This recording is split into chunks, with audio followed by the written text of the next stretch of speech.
Welcome, Joe and Luke, to the inaugural LinkedIn Live sessions here at ILTACON 2025. So why don't you start with a little bit of an intro? I mean, I know both of you very well. You're two of my favorite humans. So why don't we start with you, Joe? That would be so much more fun to put you on the spot and have you do our intros. Totally unscripted. No, I'm just kidding. I'm Joe Green. I'm Chief Innovation Officer at Gunderson Detmer. I was a practicing lawyer for a bunch of years. Worked at Thomson Reuters for a bit, which I know all of us have in common, and then came back to Gunderson to build out an innovation function in 2020. Awesome. Luke Kopmeyer, Innovation Technology Manager at Gunderson. Currently work for him. Used to work for you at Thomson Reuters and IQ. And that's why I think they brought me to Gunderson, was to help build IQ out for them. And many other things. Yeah, but started with IQ and kind of moved into some other stuff. Excellent, cool. So I thought when we started to think about what we would talk about today, I want to cover a couple of topics: pace of change, market forces, client demands. But, you know, at the moment, it is ridiculous. How do you guys keep up with the pace of change in terms of what's expected of you as an innovation team, how you operate, what goes through your strategic roadmap when everything is changing month by month, week by week, hour by hour? It is a challenge. I will admit, it is a challenge. The pace is kind of mind-blowing right now. Yeah. Fortunately, I got into this, I went to Gunderson in the first place. I mean, Gunderson's a firm that exclusively focuses on the innovation economy. Okay. We work with venture-backed startups and venture capital firms. Mm-hmm. Like that's our core and really only business. And so I like talking to new companies that are doing new exciting things. Yeah. And so that piece of it, the kind of horizon scanning and hearing what people are doing and keeping tabs on products as they develop that are young and kind of growing and pivoting, I love that stuff. So it doesn't feel like a burden. But the strategic planning around that is becoming increasingly challenging. Yeah. We have a whole bunch of products in our tech stack that we bought with a kind of very specific value proposition in mind. Here's the problem that this solves for us. It was solving it well. We were kind of growing with them. Venture capital money started flooding into the space, and now everybody is trying to build everything or building into each other quite a lot, which from a user perspective becomes very confusing. Yeah. From a cost perspective, it becomes hard to justify, and so I think that's one of the big challenges that a lot of firms are facing right now as they kind of make these decisions. It's very hard to make any kind of long-term plan around this because who knows what next year looks like. Yeah, I mean, I think I spend a lot of time talking to sort of friends in the industry and sort of particularly people in innovation functions who are close to their lawyers, as opposed to sort of the old school IT where you'd be given a new desktop with a new application to do a thing, you'd do 17 hours of training and you'd be, hey, I'm using a new PC.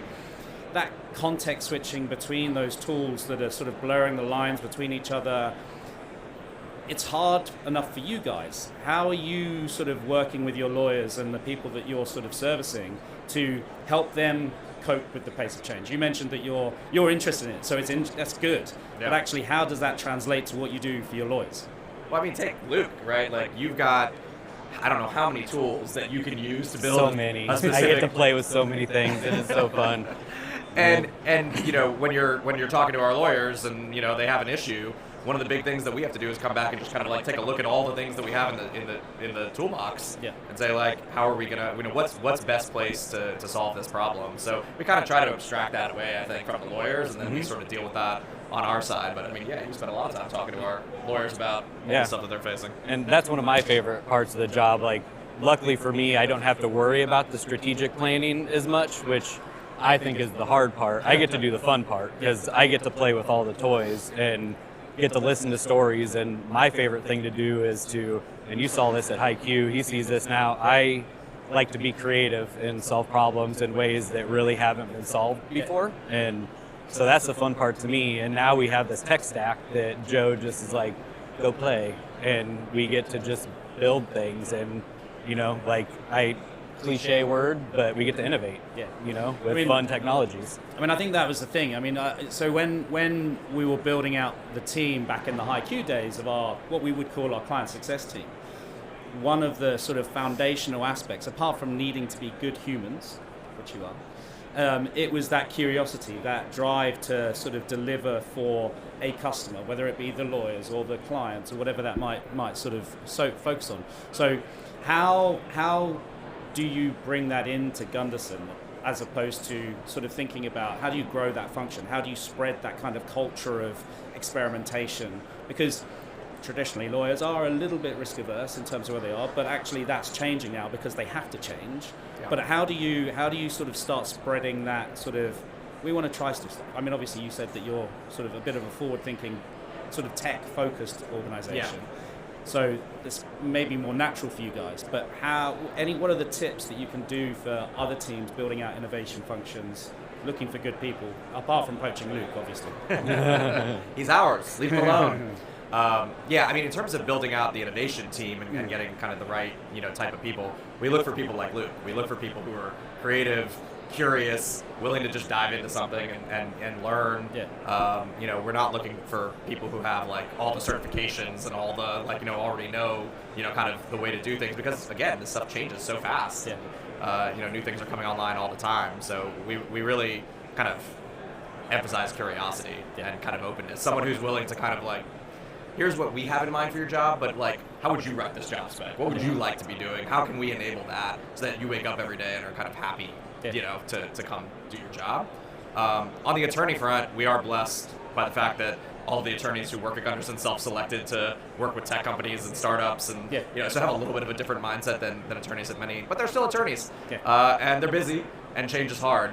And so, I mean, I think the things that we found to be successful, I mean, one, trying to make things as intuitive as possible, but two, just staying in front of people. It's one of the things we struggle with a bit, because a lot of us are builders. We spend a lot of time building, and it's a full-time job to be able to like stay in front of people and be hands-on and kind of like look at how they're working. And we haven't quite cracked that nut yet, but we're trying to do a better job of it. Cool. So we've lasted, I don't know how long we've been going for, but we haven't mentioned the word AI. That's impressive. Agents. We deserve an award. Exactly. 11 minutes. Exactly. There we go. 11 minutes. But we have inferred the pace of change around what's going on, the market, the money that's coming into legal tech at the moment. How do you see things playing out in terms of the adoption and the maturity of the technologies that you guys are working with? Some of them are early stage, some of them are bigger. I mean, even the big ones are early stage. But what do you look for? How do you sort of take those formative sort of products and then turn them into something that means something to you and your lawyers? Yeah, it's a great question, and it's the $64 million question. I feel like right now. That's a higher number. It's not the $64 million question. That's a lot of inflation. $64 billion question. A lot of inflation has happened since.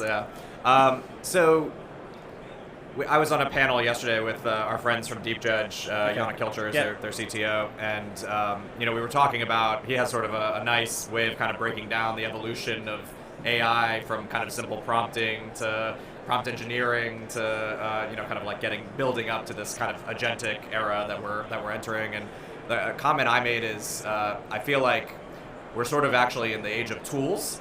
Yeah. A lot of the things that where I think the most exciting things are kind of happening in the space now is taking these amazing underlying capabilities, putting them into no-code, low-code interfaces that let subject matter experts, kind of get more hands-on on solving like specific problems more repeatably.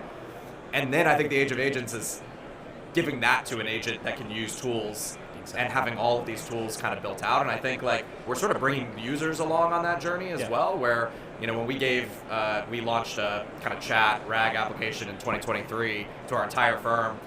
And a lot of people were kind of paralyzed by that chat box. They were like, I don't know what to do with this thing. What do you put in there? Where's the instruction manual? Other people tried one thing that was a terrible thing to ask an LLM to do, and were like, well, this is horrible. It's broken. I'm never going to use this again. But now, as we kind of show, like, hey, no, here are all the things that it can do when you put a little bit of, kind of thought and engineering behind it. You're bringing people along to kind of understand, like, how best to use this technology, and it's only going to get better. It's only going to get easier. And, right now, I think it's still going after a lot of the low-hanging fruit, a lot of the stuff that's just, nobody wakes up in the morning wanting to do, the drudgery that is part of much of our daily work lives. And so, the more of that we're kind of, cutting out, even bit by bit, even if it's each individual thing isn't like the most mind-blowing thing in the world, like, cumulatively, that really adds up. Yeah, but it's so much more effective, though.